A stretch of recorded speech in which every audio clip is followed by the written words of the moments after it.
नमस्कार साथियों, मैं अभिषेक कुमार शुक्ला नॉलेज अड्डा के ऑफिशियल यूट्यूब चैनल पर आप सभी का स्वागत करता हूं। दोस्तों, जैसा कि आपको पता है, हम लोग चैप्टर पढ़ रहे थे प्रकाश का ध्रुवण। प्रकाश के ध्रुवण में हम लोगों ने पार्ट 1 और पार्ट 2 ऑलरेडी डिस्कस कर रखा है। आज हम लोग पढ़ने वाले हैं पार्ट 3 के बारे में। आज हम लोग प्रकाश के ध्रुवण में पार्ट 3 के बारे में पढ़ने वाले हैं।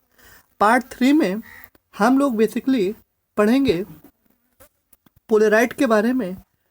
पार्ट 3 में हम लोग पढ़ेंगे पोलेराइट के बारे में, पोलेराइट की क्रियाविधि क्या होती है और पोलेराइट के उपयोग क्या होते हैं, पोलेराइट का कार्य क्या होता है, इसकी संरचना क्या होती है, क्रियाविधि क्या होती है और इसका उपयोग क्या होता है। दोस्तों, अगर आपको इसके नोट्स चाहिए तो डिस्क्रिप्शन बॉक्स में आपको इसकी PDF मिल जाएगी, वो आप फ्री में डाउनलोड कर सकते हैं। दोस्तों, शुरू करते हैं आज की क्लास। जैसा कि आपको पता है पोलेराइड जैसा कि आपको पता है पोलेराइड क्या करता है। पहले हम लोग पोलेराइड का कार्य समझ लेते हैं। पोलेराइड क्या करता है कि जो अध्रुवित प्रकाश होता है, पोलेराइड क्या करता है, अध्रुवित प्रकाश को ध्रुवित प्रकाश में बदलने का कार्य करता है। पोलेराइड क्या करता है, अध्रुवित प्रकाश को ध्रुवित प्रकाश में बदलने का कार्य करता है। जो ये पोलेराइड के माध्यम से अध्रुवित प्रकाश को ध्रुवित प्रकाश में बदलने की विधि होती है, ये बहुत ही सरल और सबसे सस्ती होती है। व्यापारिक रूप से इसका प्रयोग सस्ती होती है, इसलिए व्यापारिक रूप से भी इसका प्रयोग किया जाता है। अब दोस्तों, हम लोग बात करते हैं कि पोलेराइड की संरचना क्या होती है। पोलेराइड की संरचना क्या होती है, तो पोलेराइड में एक फिल्म होती है। पोलेराइड में क्या होती है, एक फिल्म। आपको ये दिख रहा होगा, ये क्या हो गई, एक पोलेराइड की फिल्म हो गई। उसके बाद बोला गया जिसको कांच की दो प्लेटों के बीच में रखा जाता है। कांच की दो प्लेटें, एक प्लेट आपकी इधर वाली ये हो गई, कलर चेंज कर लेते हैं दोस्तों, एक आपकी प्लेट ये हो गई और एक प्लेट ये हो गई। ये कांच की दो प्लेटें हो गई। इस फिल्म को बनाने के लिए नाइट्रोसेल्यूलोज की एक पतली शीट पर कार्बनिक यौगिक हर्पेथाइट के अति सूक्ष्म आकार के क्रिस्टल इस प्रकार रखे जाते हैं ताकि सभी क्रिस्टल एक दूसरे के कैसे रहें, समांतर रहे।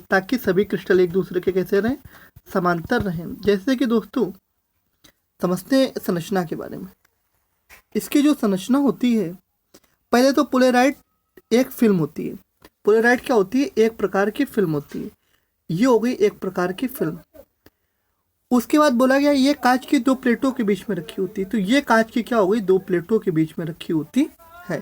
फिर बोला गया इस फिल्म को बनाने के लिए नाइट्रोसेल्यूलोज की एक पतली शीट पर इस दोनों ये जो कांच की प्लेटें हैं, इनके बीच में एक पतली शीट पर क्या लगाया जाता है, हर्पेथाइट के अति सूक्ष्म आकार के क्रिस्टल फैला दिए जाते हैं और सभी क्रिस्टल कैसे होते हैं, एक दूसरे के समानांतर होते हैं।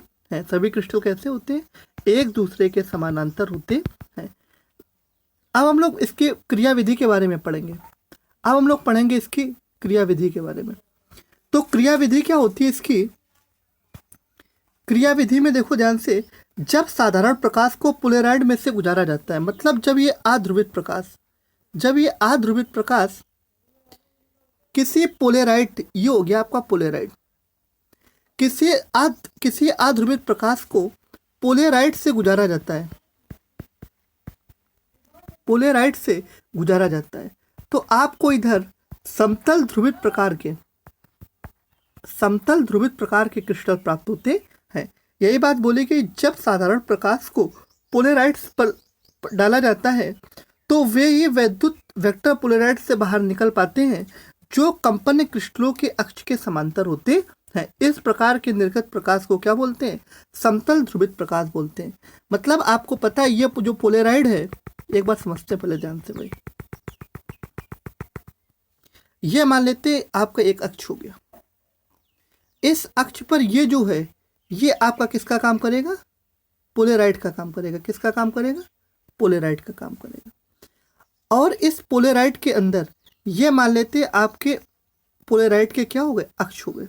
ये पोलेराइड के क्या हो गए, अक्ष हो गए। ये क्या हो गया, वैद्युत वेक्टर। ये हो गया पोलेराइड के वैद्युत वेक्टर। ये हो गया अध्रुवित प्रकाश।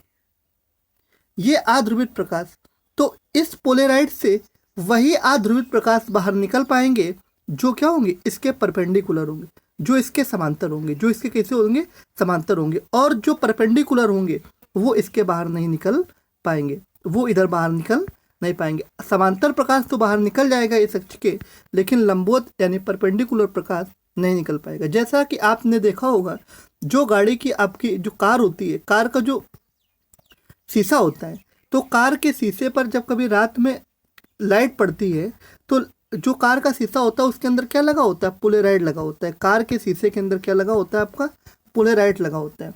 जब सामने से किसी बाइक की लाइट कार पर पड़ती है तो वो जो कार का शीशा होता है पोलेराइड के कारण क्या करता है, जो उससे बाइक से आने वाला प्रकाश है उसको क्या कर देता है, कार के अंदर वही लाइनें आ पाती हैं जो कि किसके होती हैं, उसके समांतर होती है। बाकी क्या होती हैं, इधर उधर हो जाती हैं, ताकि जो उसके अंदर बैठा व्यक्ति है वो चकाचौंध होने से बच जाता है, ताकि उसको चीज़ें कैसी होती हैं, स्पष्ट दिखाई देती है। अब हम लोग पढ़ने वाले हैं किसके बारे में, पोलेराइड के उपयोग के बारे में। पोलेराइड के उपयोग में, पोलेराइड की सहायता से 3D चित्रों को देखा जाता है। जो 3D आपने मूवी देखी होगी, उसमें आपने जब कभी 3D मूवी देखो तो उसमें आपको एक अलग प्रकार का चश्मा मिलता है। उस चश्मे में भी किसका प्रयोग किया जाता है, पोलेराइड का प्रयोग किया जाता है। उसके बाद क्या बोला गया कि पोलेराइड की सहायता से, देखो सेकंड, पोलेराइड की सहायता से सामने आने वाली कार की हेडलाइट, पोलेराइड की सहायता से सामने आने वाली कार की हेडलाइट की चोट से बचा जाता है। मतलब जो किसी कार या फिर किसी बाइक या फिर सामने से जो लाइट आती है कार में बैठे व्यक्ति को, तो वो क्या करता है कि अंदर प्रवेश केवल वही समांतर कर पाते हैं और लंबवत इधर उधर हो जाते हैं, ताकि, और इस प्रकार क्या होती है, मतलब जो अध्रुवित प्रकाश होता है, जो अध्रुवित प्रकाश होता है, अध्रुवित प्रकाश की तीव्रता आपकी क्या होती है, ज़्यादा होती है। और जो ध्रुवित प्रकाश होता है उसकी तीव्रता आपकी क्या होती है, कम होती है। जब पहले तीव्रता ज़्यादा थी, अब तीव्रता कम है, तो जाहिर सी बात है जो चकाचौंध है वो मतलब क्या होगी, नहीं होगी। उसके बाद क्या आता है, उसके बाद वायुयान और ट्रेन में आने वाले प्रकाश को भी नियंत्रण कौन करता है, पोलेराइड के माध्यम से किया जाता है। तो पोलेराइड के आपके 3 उपयोग होते हैं। पोलेराइड के कितने उपयोग होते हैं, 3 उपयोग होते हैं। इन उपयोगों में नंबर 1, जो पोलेराइड होता है, पोलेराइड की सहायता से 3D चित्रों को देखा जाता है। नंबर 2, पोलेराइड की सहायता से सामने से आने वाली कार के हेडलाइट की चकाचौंध से बचने का कार्य किया जाता है। नंबर 3, वायुयान तथा ट्रेन से आने वाले प्रकाश को भी क्या किया जाता है, नियंत्रित किया जाता है। दोस्तों, अगर आपको आज की वीडियो अच्छी लगी हो तो इस वीडियो को ज़्यादा से ज़्यादा लाइक करें, इस वीडियो को ज़्यादा से ज़्यादा लाइक करें। अगर आपको कोई बात ना समझ आई हो तो कमेंट बॉक्स में कमेंट करें और अपने दोस्तों के साथ सब्सक्राइब करें। अगर आप हमारे यूट्यूब चैनल पर नए हैं तो हमारे यूट्यूब चैनल नॉलेज अड्डा को अभी सब्सक्राइब करें और बेल आइकन पर प्रेस करें। दोस्तों, आज के लिए इतना ही, बाकी पढ़ेंगे हम लोग अगली क्लास में।